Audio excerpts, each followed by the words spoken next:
And I'm waiting on notification.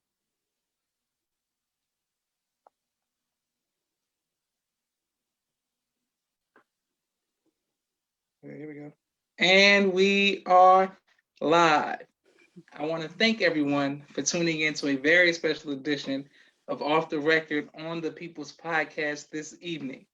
We have an incredible guest, one who we are looking forward to getting some information from as well as some inspiration from, and that is none other than what she goes as Farmer Courtney.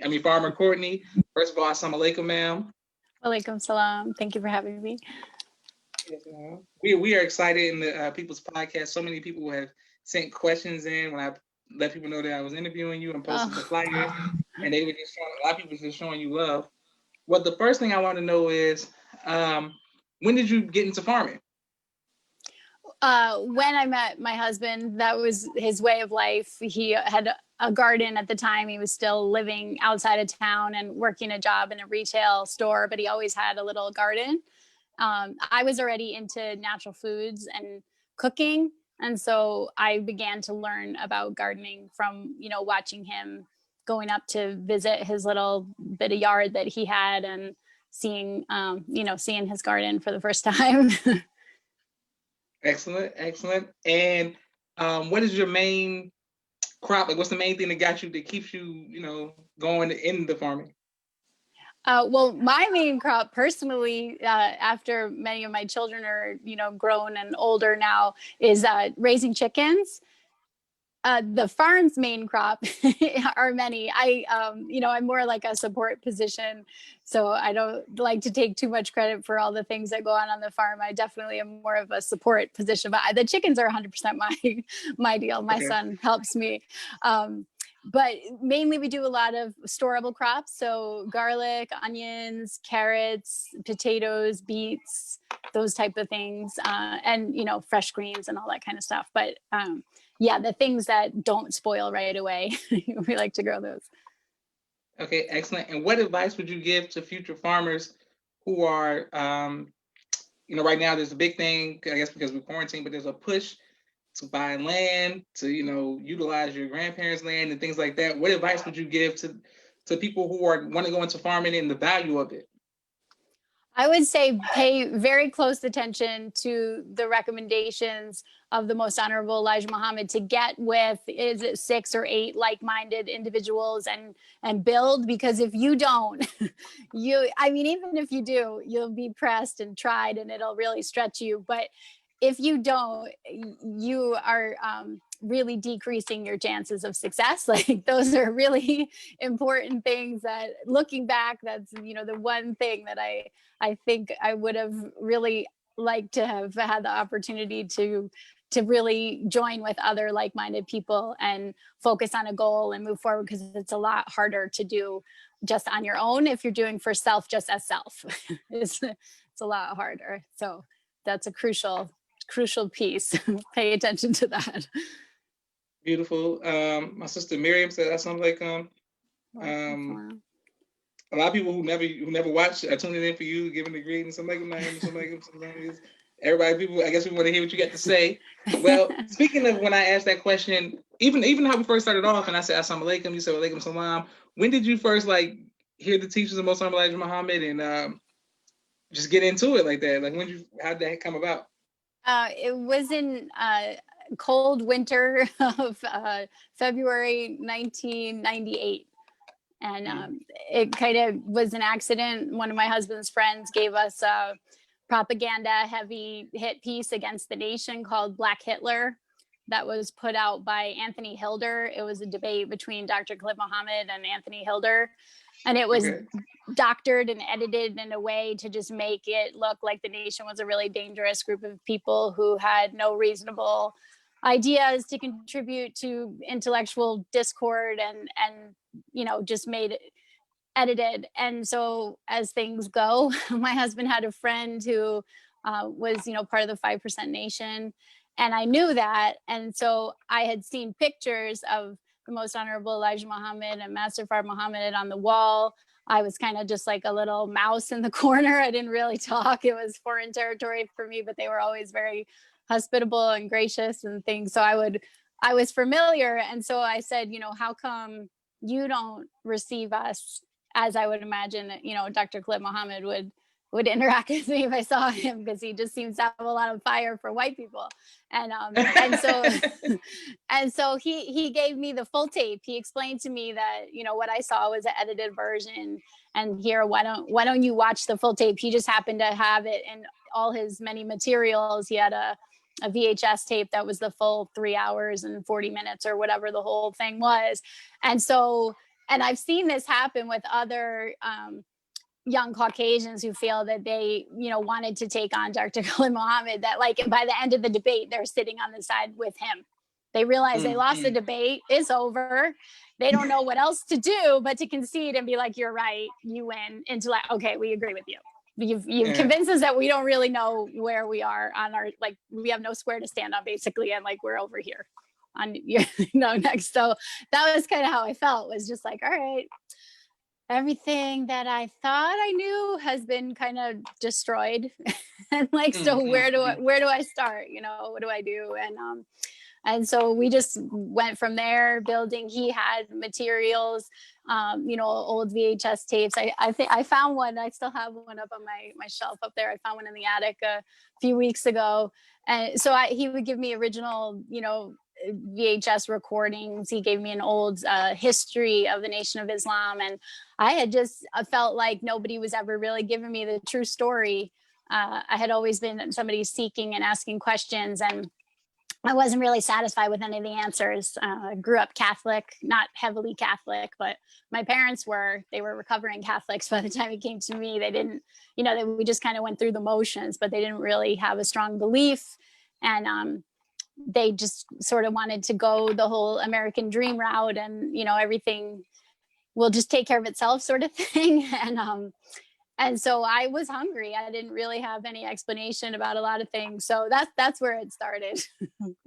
Okay. Right there. Yeah. Excellent. And thank you all. Continue to watch the People's Podcast. And when did you first encounter somebody who was an active member of the Nation of Islam who could actually, put you onto some, the teachings? An active member of the Nation of Islam? Yes, ma'am. Through the in person, only in September I met people. So that it was 20 years before I met an actual registered member of the Nation of Islam in person. It was just this past September. But I had met people, in the digital space, because I had kept in contact over the years, with my husband's friend. He became, an enlightener and educator of mine. And I was complaining to him one day, like just frustrated, feeling like I don't see anybody. I don't go to, this is pre-COVID. So like, I always laugh with the lockdowns. Like, this has been my life. I'm just like not going anywhere, not seeing anybody, because there's nobody really to see out here. It's like pretty out there. So, and he said to me, I know you have a phone in your pocket. What is your issue? Just get online. Why don't you go online, find members of the nation, talk to them? And I said, really? Like, you think that they would have time to talk to me? They would talk to me because, and he said, yeah, go on. So then that's when I started following different people on Instagram and talking, and so yeah. But in the physical, it was just this past fall. So. Okay, excellent. What was it about the Honorable Minister Louis Farrakhan that struck a chord with you, that you felt connected? Was it him as a person, or was it what he was, the teachings, or was it both? Like what connected to you so much? Yeah, well, the teachings, it's not the same, having knowledge of self. It was, I always just felt like something was off in the culture I grew up in, within self, everything. And so for me, it at least gave me a place to start from. Like, oh, is that's what we're dealing with? This is like, okay then. Like, well, we'll go from there. But so what resonated with me was just that there was a path, like not that it was easy, and it wasn't just this cookie cutter, like do these 5 things and life is great, but it was at least, way more structured and informative than anything else I had come in contact with. So I felt like I had, I just had to stick with it because there was a resonant quality. So it was, it was almost as if like I couldn't forget what I heard. And that's what really made me pay attention. It was like I started to see things differently, through a different lens. Like the more that I tapped into a different sort of consciousness from studying the teachings and to listening to different lectures, and that I started to see things around me in a different way than I had before. And I found that nobody else could really do anything with me after that point. Like I would go to churches at the invite from friends of mine, and I would sit there and I would see them like having their worship, and there's moments, and I would constantly be translating in my head, like, oh, that reminds me of, the scriptural reference that I read, or it was like the Wizard of Oz, like it was over, like you could I didn't get the same thing, so I felt like, well, even though it's not really clear, I did remember reading, that there would be a few thousand of us possibly, that would come into the teachings and come to Islam by the teachings of the most honorable Elijah Muhammad. So I just kind of stuck with that of like, maybe it's all right that I'm like this, even though I didn't really get that from, my circle of people. It was always sort of a contentious point for me, me to bring up things or reason with people on certain things. I wasn't necessarily welcome in the conversation.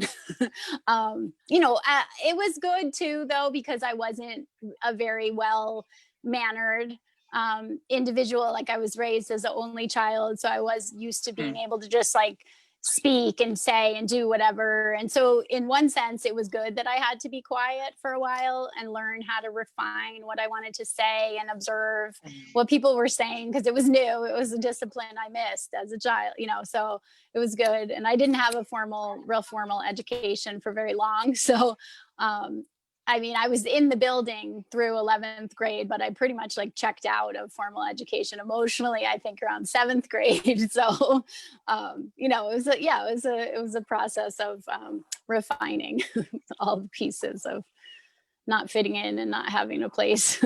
So. Yes, ma'am. Well, what advice would you give to other like white people or people of different races who want to help, but they just don't know where to start? I have thought about that question a lot. Good question. And it's something I ask, myself still. I wrote a book list of like 7 books that I wish I had known to read 20 years ago.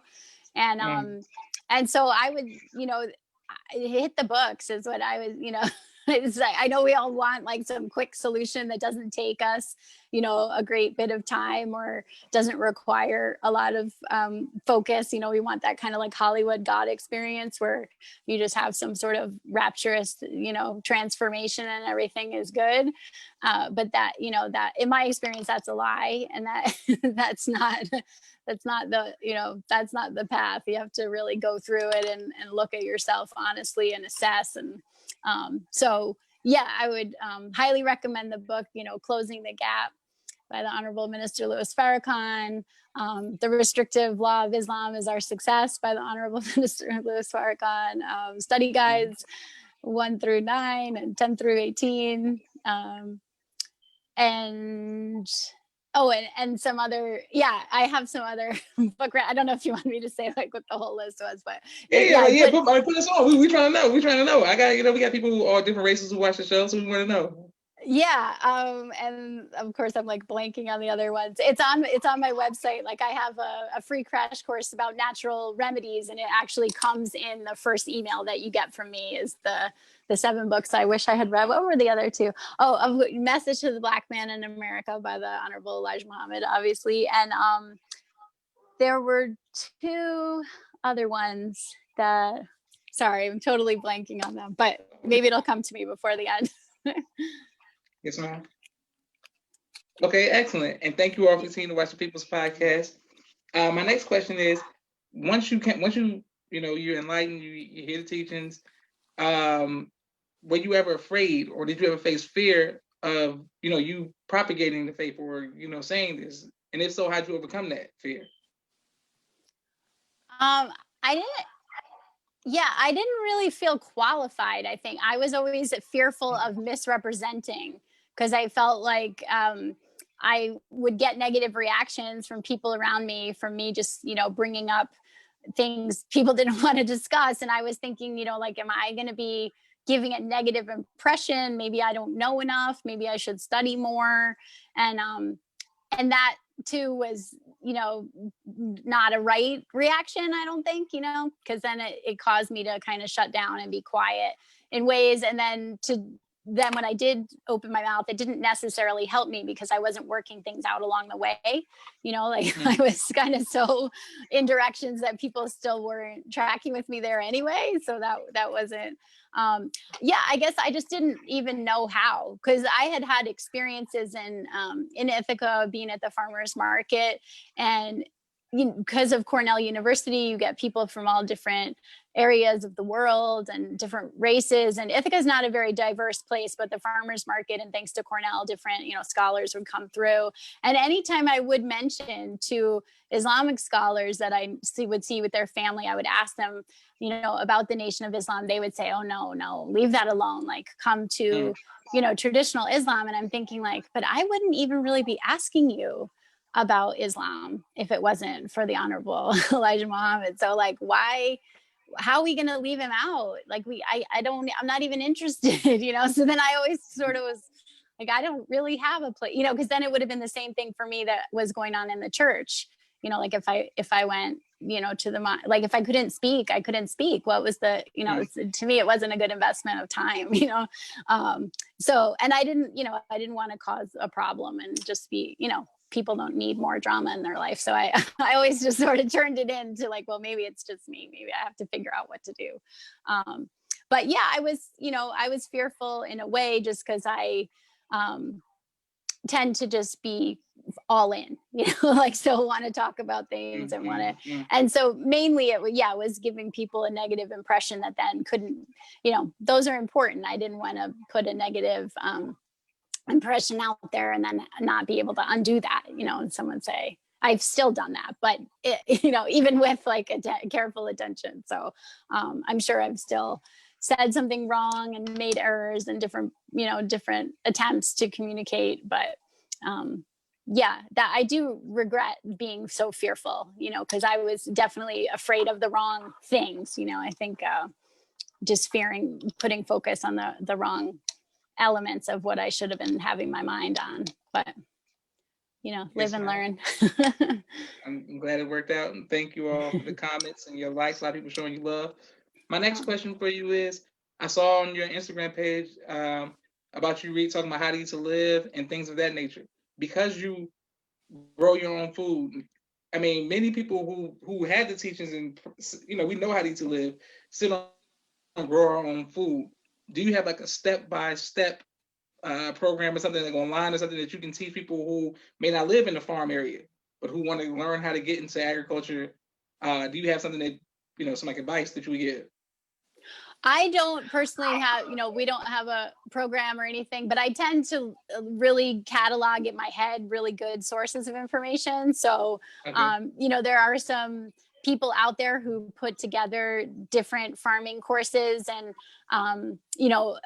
like urban farming courses and different ways of how to bloom where you are kind of thing.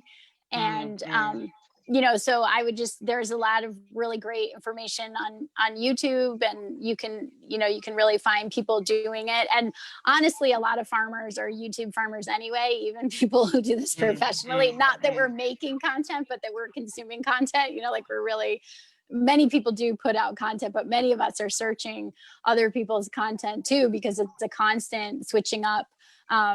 One of the things that I see as a unique thing that I don't really see anybody doing, and I don't necessarily have the bandwidth to do it, but is to put the two together, because a lot of times in urban farming and different things, the emphasis on what's being grown isn't in alignment with the recommended foods. You know, there's a heavy emphasis on lots of salad-y kind of things, lots of kale, things that, you know, are contrary to what's recommended. And so to marry the two, to put the two together, I think, you know, there's a lot of potential and opportunity going forward to overlap and extract the outline that's basically in How to Eat to Live books 1 and 2 for a sustainable farm. You know, like, because if you think of all the elements that are in it, and almost if you start to, you know, sketch it out on a piece of paper and really map out what that farm would look like. And then the more I learned about farming, because, you know, growing on a small scale and doing it, that can be all consuming. And then to take like the higher bird's eye view of, you know, what does this mean? You take in and start learning about different systems and different approaches to farming. And it was through studying biodynamic agriculture, which is looking at the farm as a whole organism. So oftentimes in biodynamic farming, these farms are bigger, they're larger, and so they're seen as like a cycle of self-supporting. And so that's where I really saw the beauty of the outline of the farm that I could see within How to Eat to Live, crossing over really beautifully into a framework that's been established by people, you know, that you could really just pick up. And it talks about you know, the cosmos as well, like the movement of the planets and the stars and the moon and all the different things and the vitality that brings to the earth. And I like I said, I am not even really that educated to go into it in depth, but it is fascinating to me. And so that's where I've recently started, because the cow is a really big part of a biodynamic farm. And so to see that, you know, the well-raised cow is the centerpiece of fertility and productivity in a farm, it's a beautiful system. And it's a little bit, or not a little bit, it is pretty much in direct opposition to the food trends of right now, of the heavy, like vegan, plant-based, no animal thing. This is the opposite of like complete, you know, reverence for the total system of, but then you have to bring God into the equation, you know, so that gets complicated for just, you know, not in reality, but in, you know, popular conversation. A lot of times people don't want to go there. But it's an opportunity, you know, to marry the science and the knowledge of how to eat to live, how to grow to live, and how to have really productive farms that are self-sustaining. So you don't have to buy a lot of inputs from outside. So you're raising your cows, you're raising the grass, you're tending the fields, you're getting the milk to nourish your body. And then you're also having the black gold, the manure that comes from the animals that are healthy and able to keep fertilizing your farm. And it's all like a closed loop system, has the potential to be, at least. You know, you can be producing your own feed for the animals on the farm, and not having to go outside for, you know, to go to the ag store or to go to buy input someplace. And that's where, you know, real sustainability comes in, because then you're not able to be controlled by like supply chains, and you don't have as much output. But again, that takes a lot of initial investment. And so that's why, you know, if you do it with other people, you can get more land and build systems. But it's a great time to be, you know, pondering how to eat to live, how to grow to live, farming, buying land, all these things, because there's never been more resources at your fingertips that are, you know, time tested, well researched, and you can just take that in and put it with, you know, what your values are, and make something amazing, you know, really create a beautiful farm and grow for your community. So. Okay, excellent. Well, what about somebody like, and thank you all for your comments and people's podcasts that we're watching. What about somebody like me who from the suburbs, right?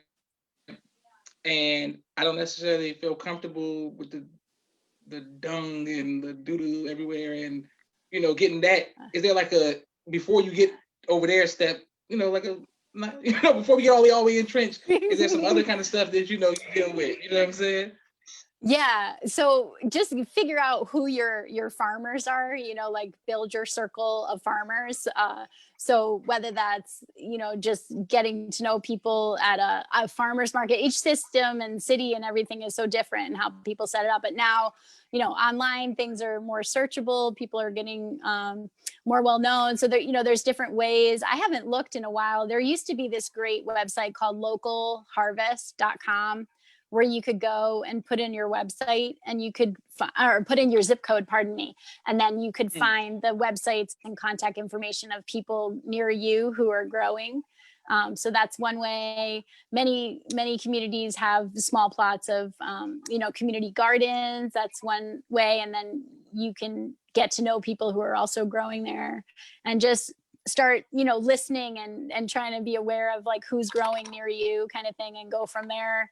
Because I understand it took me 20 years to do the chicken thing. Like I really didn't want to be bothered. I just really did not want to deal with mucking out a chicken coop and all that, and but after actually we went last year, we went to a biodynamic farming conference and really spent like 3 full days immersed in the concepts that they were teaching and everything. And so I just felt like, all right, I don't have any little babies anymore. I can't really make any more excuses.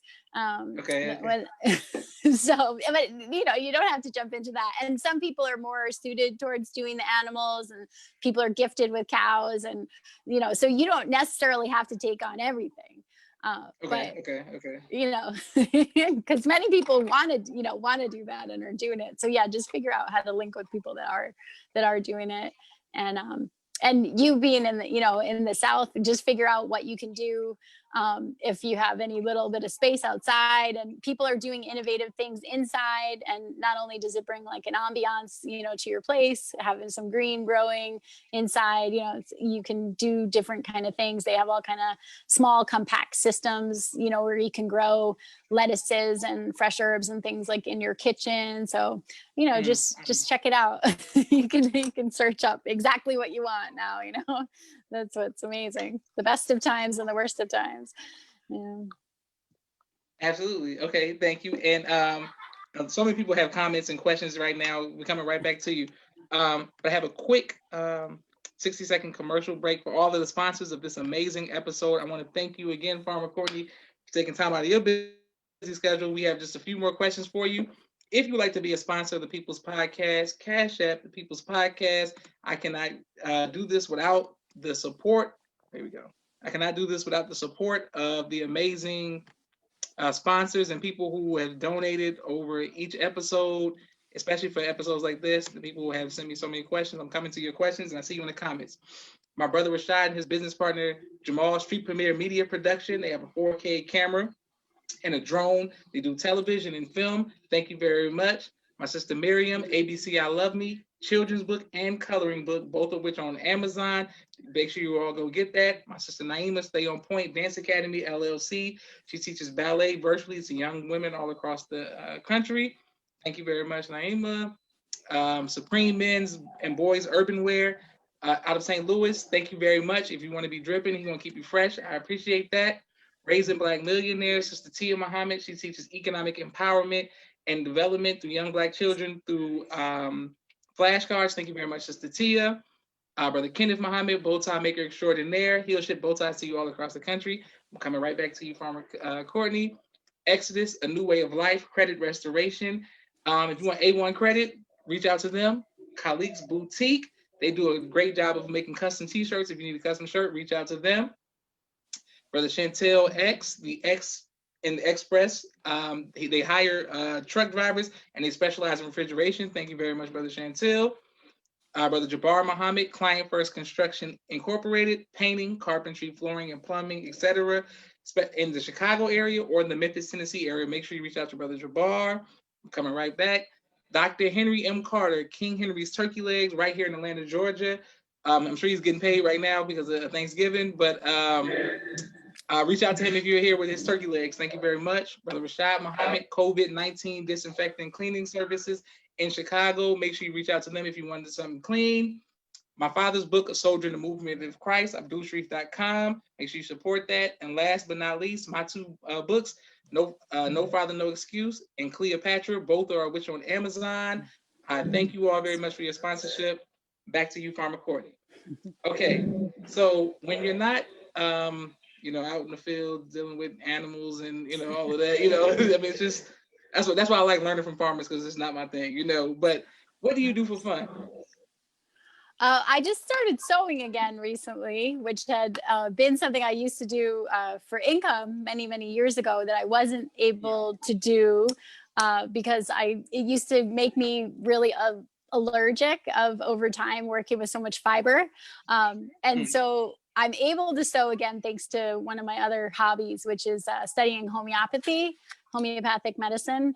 That's one of my my hobbies, is like figuring out how to keep my family well, because before the pandemic hit, wellness was always on my mind, living out here, having so many children, and just not ever wanting to be sick again on the level that I was. I think it was about 18 years ago when I had two children. We got really sick living out here with the flu, and I had never had the flu before, and I've never had it since.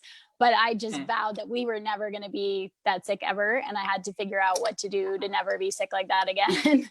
And so through a series of different levels of understanding and going and still striving to find a better solution, I finally landed on studying homeopathy about 5-6 years ago more seriously to solve our issues. And so that's one of my I'm known as like the you're not fun kind of lady, because I like listening to listening to lectures. I like reading and studying and just trying to sleuth out problems and put two and two together and sort of figure out, like, if that, then this, and why that, and how does it all fit together. So that's what I usually spend my time doing, is thinking about things, how they all work, how it all goes together, how to seek solutions, kind of thing. Excellent.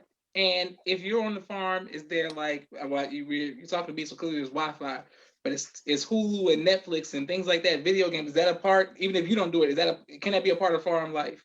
Like, is that okay? Yeah. Like, what I'm saying?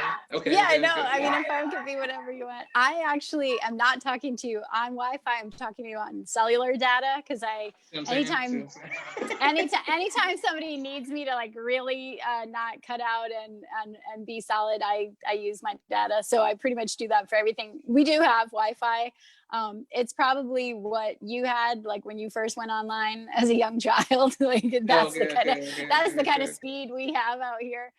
So yeah, we don't. I call every year, ask about Wi-Fi. We don't ever qualify. They don't come out this far for the real high speed stuff. So I guess if you're into video games, there's a neighbor down the road that lives in a little log cabin who fixes computers and does computer science and stuff, and they've figured out how to improve the Wi-Fi. I think maybe that's why ours is so bad, because they get it all. But they have a little farm, and they have 3 computers, monitors everywhere, and they play video games and do stuff. So it's whatever you want it, if that's important to you, it's whatever you need, because it's a bit, communication with the outside world is important.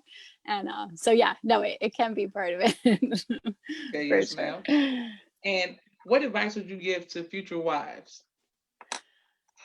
Just take it real seriously, just take it real serious. Make sure you figure out what the skill set is that you're going to need to have, and to just keep studying, keep on it, because it would have made a real big difference in my life if I had, as much as I just said, I like studying.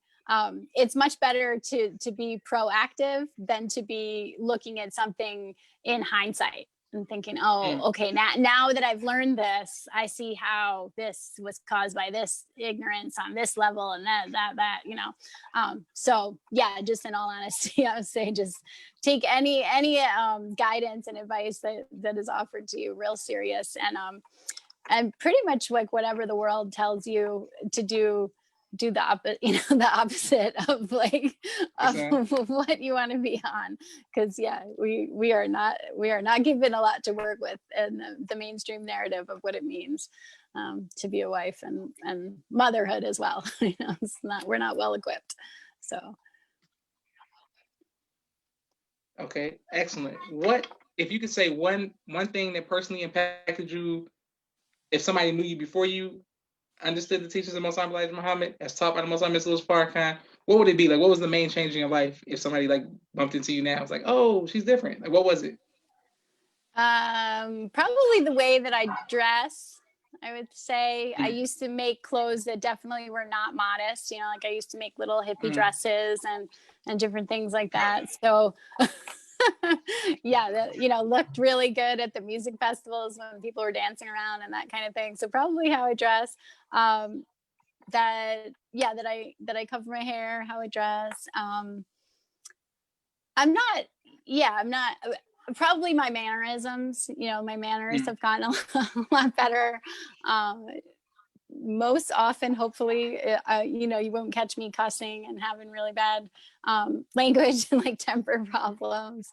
Uh, Probably be talking about things that are more practical. You know, I used to really want to impact big picture food things, and I wasn't really that grounded. So, yeah, that I think I've just become a little bit more practical. Um, those would probably be the main, the main things. Okay, excellent, excellent. And what is your favorite album of all time? Favorite album of all time would probably be Miss Lauryn Hill's Unplugged album from 2002. The Unplugged. Okay, that's the first. I've never heard nobody say it like that album. I always you know the Miseducation, but you like the Unplugged album. Yes, that was like with so it yeah, I know I'm always like, how long do people even want to talk to me for? But just to end on that note of had it not been for the teaching that she drops in that, because like I was saying, I had a lot of input that was all just like quick in-person meetings, you know, with my husband's friend, books, just one-way communication via tapes or lectures, CDs. And so, but that was always really a male energy. And then she was really the only female energy that reflected the teachings that I came in contact with.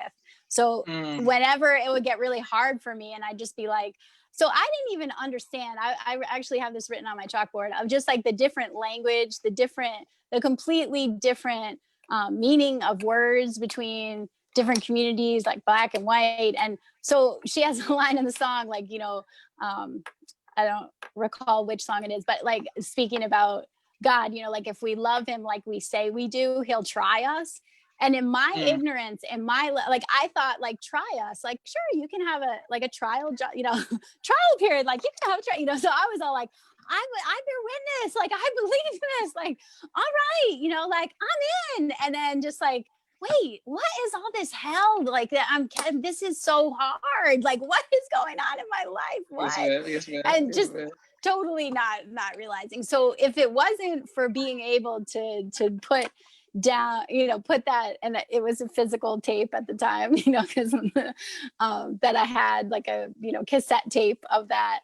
And to just because it was gentle, because I had a lot of young children, you know, so I could put that on, and it wasn't exactly classical music, but it wasn't it wasn't like you know, the Miseducation, which, you know, that is another one of my favorites. But I heard so much in those lyrics, and she was a big reason why I stayed on the path that I did, because I just always felt encouraged and brought back around anytime I was having a little lost moment. Like I don't know what I'm, you know, gonna do, because there's a lot of time out here by yourself on the farm. So music is very, very soothing. And so yeah, that would be my favorite. Okay, excellent. I have two more questions. Will you ever write a book? Will I ever finish writing a book is a good Finish writing. Yes, yes, ma'am. Yeah, I've started writing a book many times. So yes, Allah willing, I will write a book.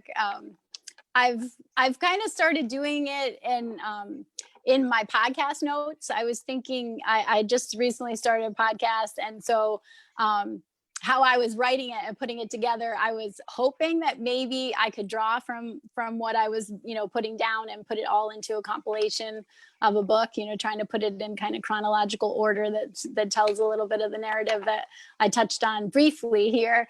But yeah, haven't really ever been that able to stay organized and finish a book. I have started one many times, but yeah, I have bits and pieces and notebooks, and we have a lot of incidents happen with our computers. Our house got struck by lightning a bunch of different times and fried computers. See what I'm saying? See, but if I say that, everybody like, gosh, you just don't like other farm, but you out here getting struck by lightning, the Wi-Fi's going down. What is happening? I figured out what the issue was, though. I did finish.